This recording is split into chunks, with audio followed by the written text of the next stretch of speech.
Hey y'all, hey, it's me, Reenie. Welcome to The Real with Reenie. In today's video, we're going to recap Love and Marriage Huntsville, I believe I think it's 5, episode 5 or 4. I don't know, I can't keep up with them these days, but y'all know which one it is. So we're going to do that right now, guys. So anyways, we pick up from last episode.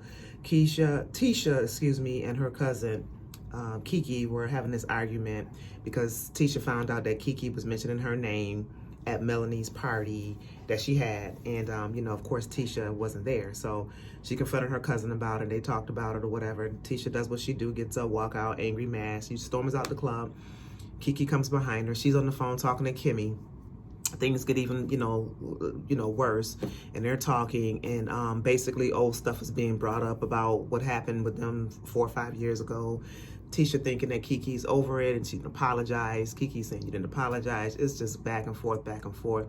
I'm just really starting to believe that this family is just full of drama, from Tisha's mama on down to the cousin. I guess that's maybe her mom's sister daughter or something, first cousins, because this family is just dysfunctional. They're just dysfunctional. So it just left off where Tisha just told her cousin Kiki that she needs to find a way to move on because she's moved on, and she don't know what else to do. She's apologized, she's took ownership, and she just can't keep bringing it up, and blase, blase, blase. So that's what happened with Tisha and her cousin Kiki. So I don't know what's going to happen with them, but it's just crazy. So guys, the next thing that happened, which I thought was pretty crazy, was Martell going to Marceau. I guess he had some type of an interview with him or something to try to get back into the SCOLT, which is Scott and Holt, real estate business thing that they were doing. So he's interviewing with Marceau and asking Marceau what does he think about him buying back into the company, and and Marceau looking at him like sideways. I'm like, wait, what? So he coming real humble, trying to get back in there. It's like his life has just gone down since him and Melody split. Since they got divorced, like everything just going down for him, and you can just clearly see who was holding it down in the marriage. It was Melody. It was Melody. So now you got to scope around and try to find work and try to find something to do. Try to just go back to people who you would have offended in the past and beg their mercy to get you back into the business. So Marceau, had to put the brakes on, because he was like, even though I'm the CEO, I own most of the shareholders in this company, I have to go talk to my wife, see how she feels about it. So, he talks to the wife, and she's like looking all like, I don't know. I don't think I could ever trust Martell again. I don't think I could ever touch Martell again. I don't know. So then I guess he was just telling her that, I just figured that maybe we can just give him a little tester, just see how he does, and just go from there. But Tisha not feeling it, so I don't think that it's gonna work, because she's not really feeling it. She's not really buying into it. But Marceau has a way of swaying her or putting his foot down and getting his way. But if I was Martell, I wouldn't want to go back there, because it's like, you're not all the way wanted.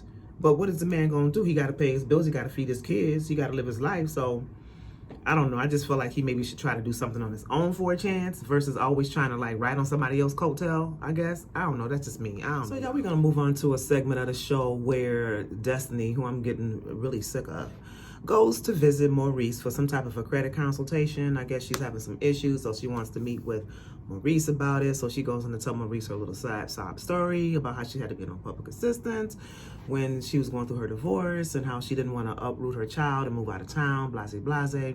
So she took public assistance, food stamps, and, help with rental assistance and stuff like that. It's there for when you need it. So, hey, I'm not judging her. I'm glad she was able to get some assistance to help her out. But anyway, she talked about that with him, and he was just basically trying to tell her how to use the property that she has to make money for her. And that's what she said she was trying to do. I guess she's trying to get some little hair salon stations in there to try to rent it to certain people to generate revenue. So that's what they were talking about. So then it moved on to the conversation about her and Melody, how she's doing and everything. And so she went on to just talk about her friendship with Melody, how she don't know what's going on with it, and how her and Melody went out to lunch. And basically Melody told her, though, you're having lunch, you're having talks and stuff with my enemy. And she's basically saying she didn't know that her and Tisha were enemies. I guess Melody's whole point is, you and I were friends first. We've had conversations. You know that there's an issue between me and Tisha. Don't act like you don't know there's no issue between us. Don't act brand new like you don't know, okay? And so now you're all friends with her now, and you're supposed to be my friend. Like you're breaking bread with my enemy. And I understand how she feel about that, because I mean, it's just, some of y'all might think it might be childish or petty, but I get where she's coming from. If I got a friend that I'm really good and I'm close to, okay, and then I'm telling you about this other person who I used to be friends with, and the things that they've done, the things they've said, all the things we've gone through, now all of a sudden you are close to this person, like I'm gonna be feeling some kind of way about that. So I can understand why Melody feels like that. So Destiny was telling him, Maurice, that, you know, basically that she missed the friendship that she had with Melody, because she felt like she can't pick up the phone and call her if she's going through something. And in fact, she said she was going through a situation, and her first instinct was to pick up the phone and call Melody, but she couldn't do it because they're not in that space anymore. So she called Tisha instead. And then Maurice was like, well, you called Tisha, so did she help you? She was like, yeah, she helped me. I'm like, girl, bye. Yeah, the highlight of the episode to me was the sit down luncheon with Melody and Destiny. Girl, let me tell you something. That was very, very good, because I love the way Melody handled that conversation. I really do. Melody had her receipts, and she came ready for Destiny. I'm telling you. And she called Destiny out on her stuff, because Destiny tried to make it seem like at the reunion show that her and Melody had not had no conversation. Yes, Melody took her time off to recoup, and I can understand everybody need their little space. So she took her time off to recoup, but Destiny made it seem like she didn't know what their friendship was. I haven't heard from her since we wrapped, and you know, I don't know what, I'm just confused. I don't know where we are. And Melody said, you know what, I could have busted you out then at the reunion show, but I didn't choose to do that. I didn't choose to do that. But let me just show you on my phone right here, started from September, the conversations that you and I had on a regular. But yet and still you're saying that you haven't heard from me. We haven't had no conversations.